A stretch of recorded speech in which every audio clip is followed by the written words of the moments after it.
శనిదేవుడికి నూనె సమర్పించే సాంప్రదాయం ఎప్పటి నుండో మొదలైందో తెలుసా? జ్యోతిష శాస్త్ర విశ్వాసాల ప్రకారం శనిని కర్మప్రదాత అంటారు. మనుషులు చేసే పనులను బట్టి శనిదేవుడు ఫలితాలను ఇస్తాడు. అందుకే శనిదేవుడు న్యాయమూర్తిగా పరిగణిస్తాడు. శనిదేవుణ్ణి ప్రసన్నం చేసుకోవడానికి నువ్వుల నూనెతో అభిషేకం, నువ్వుల నూనె దీపారాధన చేయడం చూస్తుంటాం. ఇక శనిదోషం, ఏలినాటి శని, జీవితంలో సమస్యలు ఉన్నవారు శనిదేవుడికి నువ్వుల నూనెను సమర్పిస్తారు. అసలు నువ్వుల నూనెతో శనిదేవుడికి దీపారాధన, అభిషేకం ఎందుకు చేస్తారు? దీని వెనుక ఉన్న కారణాలేంటి? హిందూ మత పురాణాలు దీని గురించి ఏం చెబుతున్నాయో తెలుసుకునే ముందు మెట్రో టీవీ ఛానల్ను సబ్స్క్రైబ్ చేసుకోండి. హిందూ మత పురాణ కథనాలు చాలా ఉన్నాయి. ఒక్కో దేవుడికి ఒక్కో పురాణ గాథ ఉంది. అందులో శనిదేవుడిది ప్రత్యేక గాథ. జ్యోతిష శాస్త్ర విశ్వాసాల ప్రకారం శనిని కర్మప్రదాతగా పరిగణిస్తారు. పురాణాల ప్రకారం రావణుడు తన శక్తితో గ్రహాలన్నింటినీ బంధించాడట. తన శక్తితో గ్రహాలన్నింటినీ బంధించిన రావణుడు శనిదేవుణ్ణి తన దురహంకారంతో తలకిందులుగా వేలాడదీశాడట. అదే సమయంలో శ్రీరాముని దూతగా వెళ్లిన హనుమంతుడు సీతమ్మ తల్లిని వెతుక్కుంటూ లంకకు చేరుకుంటాడు.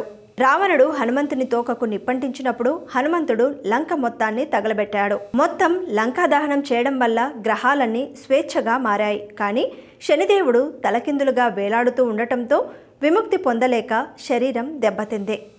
ఆ సమయంలో శని బాధను తగ్గించడానికి హనుమంతుడు తన శరీరానికి నూనెతో మర్దన చేసి శనిదేవుణ్ణి బాధ విముక్తుని చేశాడు. అప్పుడు శనిదేవుడు భక్తితో నాపై నూనెను పూసేవాడు అన్ని సమస్యల నుండి విముక్తి పొందుతాడని చెప్పాడట. అప్పటి నుండి శనిదేవుడికి నూనె సమర్పించే సాంప్రదాయం మొదలైందని పురాణాల్లో చెప్పబడింది. అయితే శనిదేవుడి గురించి మరొక కథనం ప్రకారం రామాయణ కాలంలో శనిదేవుడు తన బలం, ధైర్యం తలుచుకుని గర్వపడేవాడు. హనుమంతుని ధైర్య సాహసాల గురించి తెలుసుకున్న శనిదేవుడు ఆయనతో పోరాటానికి బయలుదేరాడు. శనిదేవుడు హనుమంతుడి వద్దకు చేరుకున్నప్పుడు హనుమంతుడు నిశ్శబ్ద ప్రదేశంలో కళ్ళు మూసుకొని కూర్చొని శ్రీరాముని భక్తిలో మునిగిపోయి ఉన్నాడు. గర్వంతో ఊగిపోయిన శనిదేవుడు హనుమంతుని యుద్ధానికి రమ్మంటూ భీకరిస్తూ పిలిచాడట. అయితే ఇది సరికాదని, నేను శ్రీరాముడి ధ్యానంలో ఉన్నానని శనిదేవుడికి హనుమంతుడు వివరించాడు. కానీ శనిదేవుడు హనుమంతుడికి చెప్పిన దానికి ఒప్పుకోలేదు సరికదా, తనతో యుద్ధం చేయాల్సిందేనని మొండిపట్టు పట్టాడట. దీంతో హనుమంతుడు యుద్ధానికి దిగక తప్పలేదు. ఇలా చివరికి శనిదేవుణ్ణి హనుమంతుడు తన తోకకు చుట్టి బాగా దెబ్బలు తగిలేలా కొట్టాడు. ఈ పోరులో శనిదేవుడు ఘోరంగా ఓడిపోవడమే కాకుండా బాగా గాయపడ్డాడు కూడా. దీని తర్వాత శనిదేవుడు నొప్పితో మూలుగుతూ హనుమంతునికి క్షమాపణలు చెప్పాడట. శ్రీరాముడు హనుమంతుని భక్తులను తాను ఎన్నటికీ వేధించనని హామీ కూడా ఇచ్చాడట. శ్రీరాముణ్ణి, హనుమంతుణ్ణి పూజించే భక్తులపై తన ఆశీర్వాదాలను కురిపిస్తానని మాట ఇచ్చాడట. దీని తర్వాత హనుమంతుడు శనిదేవునికి నూనె రాయడంతో శనిదేవుడి గాయాల బాధ తగ్గిందట.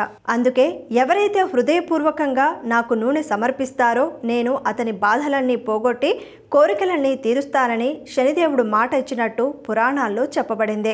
ఇవి శనిదేవుడికి నూనె సమర్పించడం వెనుక ఉన్న కథనాలు. మన దేవుళ్ళ గురించి పురాణాల్లో చెప్పబడిన కథనాలు ఎంత ఆసక్తిగా, కడు రమణీయంగా ఉన్నాయో చూశారు కదా. ఇలాంటి మరెన్నో వీడియోస్ కోసం లైక్, షేర్ మరియు సబ్స్క్రైబ్ చేయండి. మరిన్ని పురాణ కథనాలతో మళ్ళీ కలుద్దాం.